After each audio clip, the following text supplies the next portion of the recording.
فرعون ایک لقب تھا، یعنی کہ ایک نام تھا جو کہ مصر کے بادشاہوں کو دیا جاتا تھا۔ ہمارے آج کل ایک غلط فہمی ہے کہ فرعون نے خدا ہونے کا دعویٰ کیا، حالانکہ ایسا نہیں ہے۔ جس بادشاہ نے خدائی کا دعویٰ کیا تھا اس کا نام رامسیس ہے اور انگریزی میں ریمیسس۔ ریمیسس ہی وہ ظالم اور جابر بادشاہ تھا جس نے خدا ہونے کا دعویٰ کیا اور موسیٰ علیہ السلام کی قوم پہ ظلم کیا۔ پھر اللہ نے آخر میں اس کو عذاب دیا۔ فرعون یعنی کہ ریمیسس کو جب نجومیوں نے بتایا کہ ایک ایسا بچہ پیدا ہونے والا ہے جو مصر میں آپ کے تخت کو الٹا دے گا اور آپ کے لیے برا ثابت ہوگا، تو ریمیسس نے اس سال بنی اسرائیل کے سارے بچے قتل کروا دیے اور ہر سال اسی طرح کرواتا۔ لیکن اس کے کچھ لوگوں نے کہا یہ تو نقصان ہو رہا ہے، اس طرح تو نسل ہی ختم ہو جائے گی، کیونکہ بنی اسرائیل کے لوگ ریمیسس کے غلام تھے اور ریمیسس اور اس کے لوگ ان سے سارے محنت والے کام لیتے تھے۔ تو اس نے 1 سال بچے قتل کروانے کا حکم دیا اور 1 سال چھوڑنے کا۔ جس سال بچے چھوڑنے تھے اس وقت موسیٰ علیہ السلام کے بھائی ہارون علیہ السلام پیدا ہوئے، اور جس سال بچے قتل کرواتا اس سال موسیٰ علیہ السلام پیدا ہوئے۔ موسیٰ علیہ السلام جب پیدا ہوئے تو ریمیسس کے لوگ چاروں طرف گھوم رہے تھے اور بچے قتل کر رہے تھے۔ تو اللہ تعالیٰ نے موسیٰ علیہ السلام کی والدہ کے دل میں خیال ڈالا کہ اس بچے کو صندوق میں ڈال کر دریا میں چھوڑ دو، تو ان کی ماں نے ایسا ہی کیا۔ اللہ تعالیٰ کی شان دیکھیے، وہ دریا فرعون یعنی کہ ریمیسس کے محل سے ہو کر گزرتا تھا اور وہ صندوق ریمیسس کے محل کے پاس پہنچا۔ اتفاق سے ریمیسس اور اس کی ملکہ وہیں تھے۔ ملکہ نے صندوق اٹھا کر کھولا تو اس میں بہت ہی خوبصورت سا بچہ لیٹا ہوا تھا جو انگوٹھا چوس رہا تھا۔ ملکہ کو اس بچے پہ بہت پیار آیا۔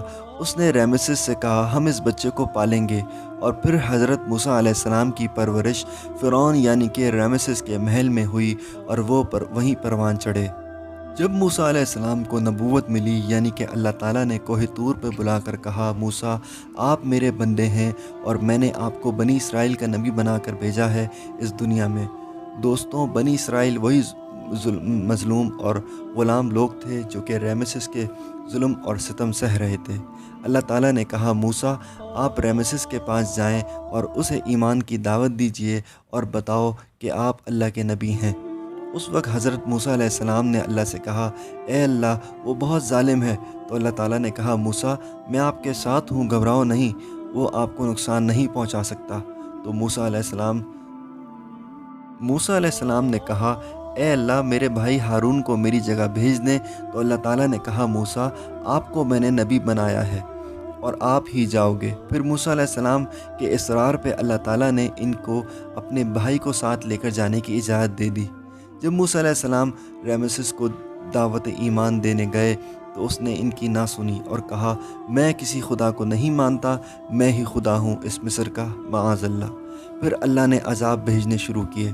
ایک دفعہ ان کے سارے پانی کو خون بنا دیا، کبھی ان پہ مینڈکوں کا عذاب آیا اور کبھی کوئی عذاب۔ جب موسیٰ علیہ السلام اللہ کے حکم سے کوئی معجزہ دکھاتے تو ریمیسس کہتا کہ آپ جادوگر ہیں۔ پھر ایک دفعہ ریمیسس نے سارے بڑے جادوگروں کو اکٹھا کیا اور موسیٰ علیہ السلام کو بلایا تاکہ دیکھوں کہ کیسے ان جادوگروں کا مقابلہ کرتے ہیں۔ تو موسیٰ علیہ السلام نے جادوگروں کو دعوت دینا شروع کر دی کہ دیکھو میں کوئی جادوگر نہیں ہوں، میں اللہ کا بھیجا ہوا نبی پیغمبر ہوں، میری بات نہیں مانی تو عذاب میں آؤ گے۔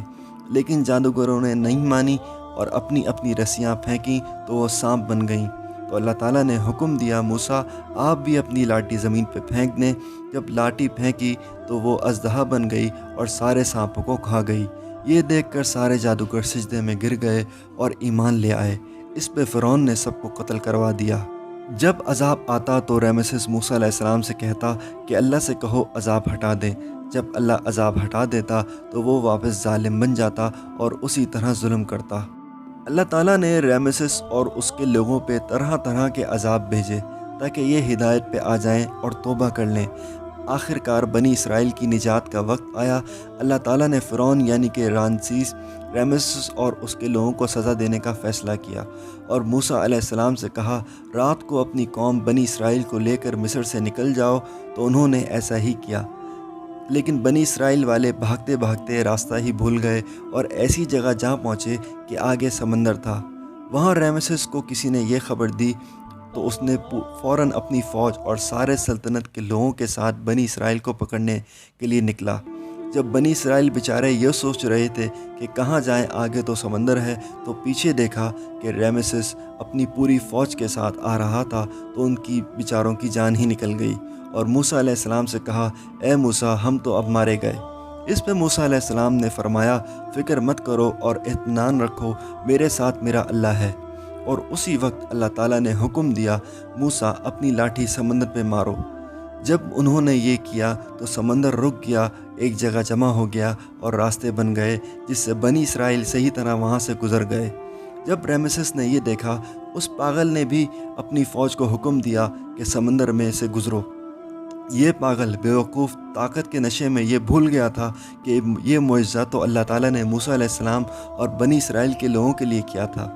اور جب اس کے سارے لوگ ہی سمندر کے بیچ میں آ گئے تو اللہ تعالیٰ نے سمندر کو ملا دیا اور رمیسس اور اس کے سارے ہی لوگ ڈوب کر مر گئے۔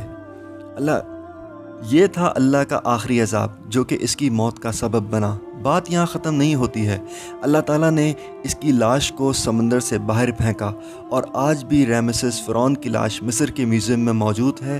اس کو مسالہ لگا کر رکھا ہوا ہے، جو کہ پوری انسانیت کے لیے عبرت ہے۔ یہ پورا واقعہ اللہ تعالیٰ نے قرآن مجید میں بھی بیان کیا ہے، اور سائنس نے بھی اس کی لاش پر ریسرچ کی ہے اور اس بات کی تحقیق کی ہے کہ ایسا ہی رمیسس کے ساتھ ہوا تھا۔ اس کی لاش کے ساتھ ہر سال کیا کیا جاتا ہے، یہ ہم آپ کو دوسری ویڈیو میں بتائیں گے۔ ویڈیو اچھی لگی تو لائک کریں، چینل کو سبسکرائب کریں تاکہ ہم آپ کے لیے ایسی ویڈیوز بناتے رہیں۔